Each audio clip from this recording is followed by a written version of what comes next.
Hello, everyone. Welcome to Follow Him Favorites. John and I are taking on a single story from each week's lesson. John, this is a great week. It's Easter at Follow Him. I have a story for you, and I hope it's both fun and touching. You ready? Yeah, I'm excited. I'll try to make this short. I did a longer version of this on Talk on CD I did a long time ago, and also a Why Religion episode that just came out recently. But I want to tell it here again because I really love it. It's about my in-laws, Sarah's parents, Rod and Marlene Savage. They met when they were in elementary school in Richfield, Utah at the Ideal Dairy. They knew each other growing up. One day, Rod was talking to his school counselor in high school, and the school counselor said, "Who are you taking to prom?" And Rod said, "Oh, I don't do those kind of things. I don't go to prom. I'm going to go hunting." And the counselor, yeah. And the counselor said, "Well, every girl deserves to go to prom." And Rod had never thought about that before, strangely. So he thought, well, maybe I'll ask someone. I'll ask Marlene, right? They've been friends since they were kids.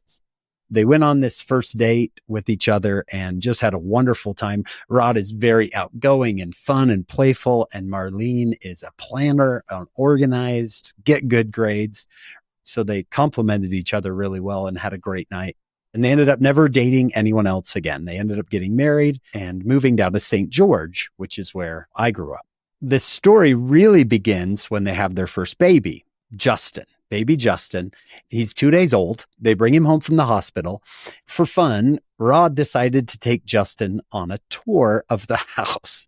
So here this baby is 2 days old, and he starts going item to item in the house. Like, this is the refrigerator. Let's open it. This is the freezer, right? And this baby's just looking. He showed him every piece of silverware. And this tour of a little tiny 500 square foot apartment takes 90 minutes as he goes from painting to picture to television, just having a fun time with this baby. Well, just like most people's houses, I bet you have some of these, John, where kind of silly things become traditions, right?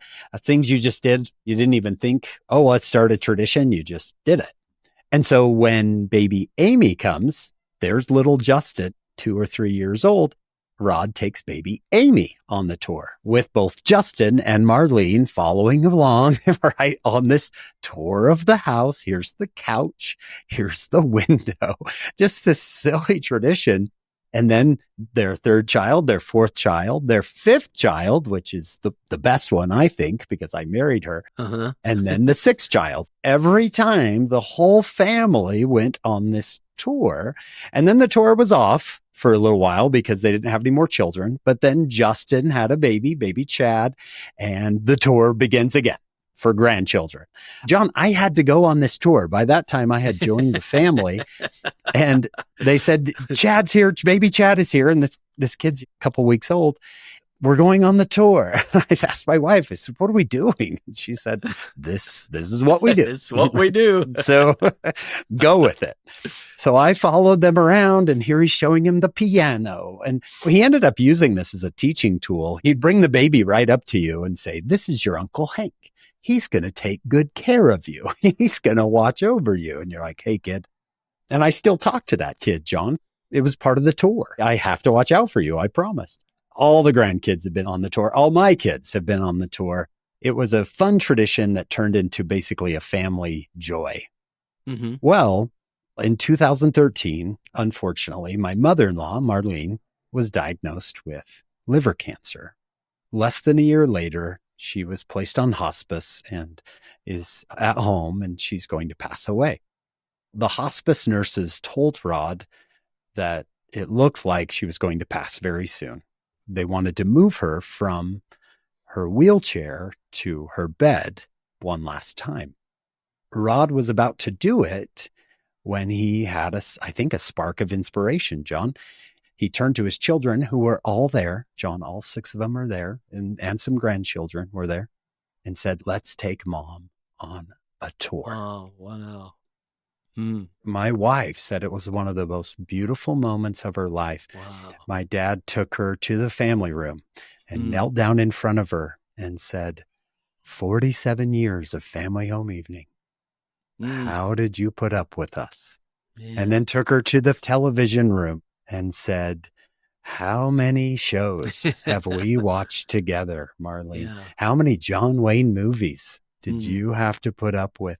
And then he took her to the kitchen and knelt down in front of her and said, how many meals have you cooked for this family? And he said something like, you're the greatest cook that has ever lived. And my wife said, even my mother, who was kind of in and out, smirked at that. Like, are you kidding me? Right. I am not the greatest cook who ever lived. The children kind of drifted away as this husband took his bride of 47 years through the rest of the house, and he wept. They looked at the pictures of kids and grandkids, and then he took her, picked her up, and laid her gently in her bed and sat by her side right there on the bed and held her hand for the next few hours as she passed away. Wow. He didn't have to testify of the resurrection, of life after death and the resurrection. He just believed in it and lived as if he believed in it, right? He lived because this is what he believes. This is what he truly knows. I asked him about it, and he said, I didn't want to send her into the spirit world sad. I wanted her to cross over happy. I wanted to celebrate this part of her existence, her mortality. He even whispered to her, John, right at the very end, he said, give my mom a big hug for me. Maybe, John, with this story, one, how fun family traditions can be. Two, you never know what they might turn into, these beautiful teaching moments. And three, we might not ever have to. I mean, there's nothing wrong with testifying of what you believe. But for my wife, she knew what her parents believed because they lived their beliefs. It was part of who they were. Well, thanks for listening to that long story, John. I'm grateful for you. That's so cool. That's a good send-off. Happy Easter from Follow Him, everyone. Come join us on our full podcast. We're with Sister Reina Aberto this week. It is a treat. She is just fantastic. She tells wonderful stories from her time in the Relief Society General Presidency. And then join us back here next week for another Follow Him Favorites.